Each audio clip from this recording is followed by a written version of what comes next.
Nah, sekarang kita fokus membahas. Jadi kali ini kita akan membahas hal yang pertama, manajemen proses prospek dan pengelolaan klaim. Di session berikutnya kita akan bahas nomor 2, 3, dan 4, dan 5. Tapi hari ini kita fokus mengenai 5 cara, 5 ways to get more clients. Ya, 5 cara bagaimana cara mendapatkan klien baru. Pertama adalah temukan niche market Anda. What is niche market? Niche market adalah pasar atau ceruk pasar dari sekian luas banyaknya pasar yang kita kuasai, yang kita mempunyai kelebihan di situ dan punya akses di situ. Ya, itu namanya niche market. Ya, kita tahu bahwa asuransi itu diperlukan oleh semua orang, semua perusahaan perlu asuransi. Setiap tangga kiri kanan mereka perlu asuransi jiwa, asuransi kesehatan. Rumahnya juga perlu diasuransikan, mobilnya pun perlu diasuransikan. Nah, memang pasarnya luas, tetapi kita perlu mencari yang pasar yang khas dengan kita, niche market, yang cocok dengan kita, yang kita punya pengalaman, punya pengetahuan, punya hubungan, network di sektor itu. Misalnya niche market kita, ada yang niche marketnya adalah di bidang perhotelan. Banyak broker-broker yang spesialis di bidang perhotelan, high-rise building. Ya, mereka punya network di situ. Mereka punya informasi gedung mana saja yang lagi dibangun, mana saja yang sedang di-cover, siapa pesaingnya di situ, bagaimana cara memenangkannya, kapan polisi itu dapat. Mereka punya. Itu namanya niche market. Atau juga broker-broker asuransi yang fokusnya di engineering, procurement and construction. Mereka tahu proyek-proyek mana saja akan dibangun, siapa saja kontraktornya, siapa saja subkontraktornya, alat-alat apa saja yang diperlukan di situ. Mereka punya network, berapa kali ada seminar pertemuan seputar masalah itu. Dan mereka juga punya informasi proyek mana yang sedang berlaku, mana yang akan dibangun, mana yang akan selesai, dan sebagainya. Itu kelebihan dari niche market. Nah, niche market itu memudahkan kita mengembangkan jaringan. Misalnya, kalau kita fokusnya di bidang construction, kita tahu suatu proyek pembangunan apartemen serantai 40 lantai misalnya, dibangun oleh kontraktor A, menkonnya apa. Nah, setiap proyek itu minimal ada 10-20 perusahaan-perusahaan yang terlibat. Namanya subcontractor. Jadi sebetulnya dengan kita niche market focus construction, otomatis kita bisa dengan mudahnya kita akan mengatakan, oh, saya kenal dengan menkonnya, itu klien saya, proyek di sana. Oke, nah begitu ada subkon itu adalah kontraktor lagi yang mempekerjakan proyek itu yang membantu perusahaan utama. Kita punya, itu salah satu know. Jadi teman-teman, kalau mau sukses perlu niche market, dan memang demikian adanya. Ada broker-broker itu yang spesialis di bidang seperti bank garasi, ada broker yang di bidang properti. Semua kalau urusan properti, urusan high-rise building itu jagonya. Kita masuk, kita susah untuk bersaing. Ada juga perusahaan broker asuransi yang spesialis di bidang industrial, misalnya. Kalau pabrik industri chemical ini jagonya. Dia tahu area asuransinya siapa. Atau yang marines misalnya, dan sebagainya. Jadi sekali lagi kita perlu menentukan niche market kita. Dan saya rasa di LNG kita sudah menentukan niche market kita seperti apa. Kemudian mengembangkan jaringan di komunitas Anda, existing client. Jadi nanti kita akan bahas komunitas seperti apa. Kemudian prospek setiap hari. Setiap hari kita perlu melakukan prospek, ya. Dan makanya saya kalau tanya Meli sama Li, hari ini kita dapat permintaan berapa? Kita dapat berapa? Itu karena itu fokus, ya. Kemudian bermitra dengan profesional lain, mengembangkan dan memelihara prospek Anda. Oke, ini 5 ways. Nah, sekarang kita bahas 5 ways ini. Oke. Pertama, how to find your niche. Bagaimana kita mencari ceruk pasar kita yang kita suka, yaitu mengembangkan pengetahuan yang mendalam tentang risiko industri tertentu, tentang EPC, Engineering, Procurement and Construction, tentang mining, tentang logistik. Ketika Anda mendapat pengalaman dalam satu industri tertentu, kemampuan Anda untuk mengatasi risiko industri tersebut meningkat. Ya, saya rasa di sini ada Fadli yang sudah terbiasa. Kalau itu kita bicara misalnya kepada mining, tambang, construction, itu kita mengalir. Nama-nama perusahaan, nama-nama alat berat, namanya di sekitar itu otomatis mengalir. Siapa di sini proyek ini dikerjakan siapa dan sebagainya. Itulah niche market. Ya. Siapapun pesaingannya, pemain alat beratnya klaim ini, bahkan kita tahu ini klaim ini kapan, baru aja tadi klaim, kita tahu datanya. Ya.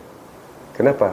Karena kita ada fokus di niche market kita. Kita tahu dan juga bicara mengenai klaim. Oh, klaim ini terbalik, alat berat terbalik gini. Oh, kapan? Ini. Oke. Ya, apalagi itu vendornya, mungkin blowernya rusak atau kanopinya juga banyak dan sebagainya. That's skill yang kita tahu kalau kita niche. Jadi kita jago di situ. Nah, saya selalu menggunakan misalnya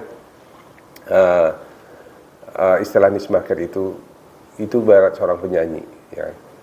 Kalau seorang penyanyi ingin terkenal, dia harus punya nyanyi gacuannya, nyanyi jagoannya dia. Ya. Pokoknya kalau dia menyanyikan itu nadanya pas, panjang pendeknya pas, mau dinaikin seberapa, indah kedengarannya. Alright?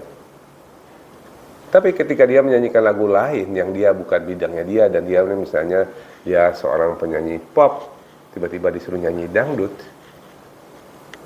nggak indah kedengarannya, nggak seindah kalau dia nyanyikan pop. Oke? Nah, kira-kira begitu di niche market itu.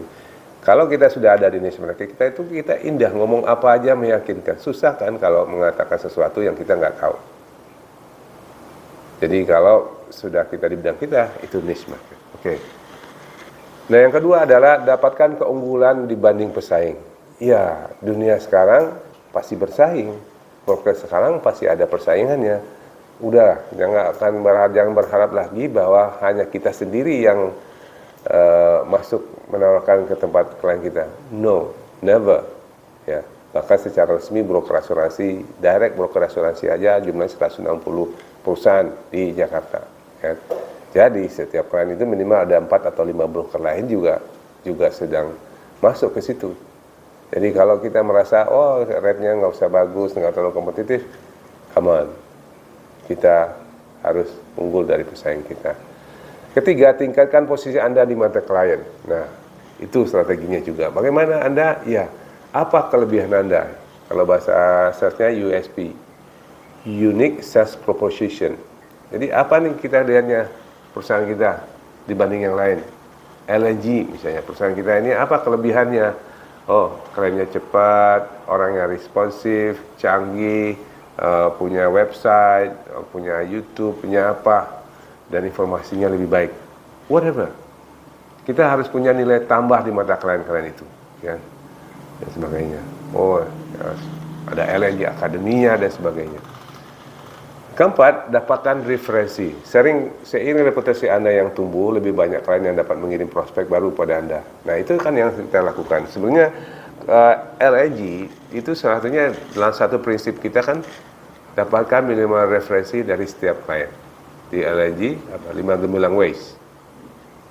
Ya, referensi. Dan itu juga yang membuat kita tumbuh sebenarnya LNG.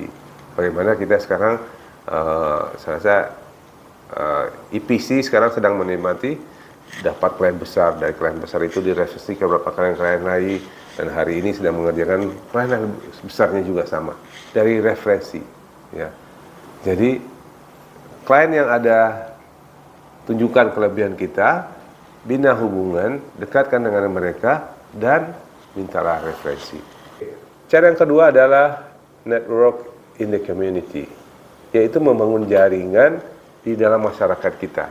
Secara sengaja atau tidak sengaja membuat masyarakat Anda, kan, jaringan yang penting untuk mendatangkan klien baru.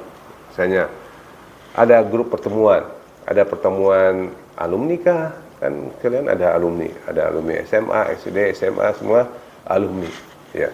Atau ada pertemuan-pertemuan, selalu katakan saya adalah dari LNG broker asuransi. Kerja di mana di sini? Kalau lu bawa kartu nama, ya, kasih serahkan. Yang kedua adalah mengikuti pameran dagang, ya. Ini kita ikuti tapi jarang. Beberapa bulan atau bulan lalu Fadli baru saya ikut Mining Expo, yaitu perdagangan pameran alat-alat berat pertambangan semua, dan bisa menemukan klien dan klien. Ya. Ada expo lain, biasanya saya ikut Geothermal Oil and Gas Expo, datang. Itu cara kita networking, ya. Kalau di bidang masing-masing nanti selalu ada networking. Atau pameran lokal, ada pameran apa, datang dan ikut yang ke pameran.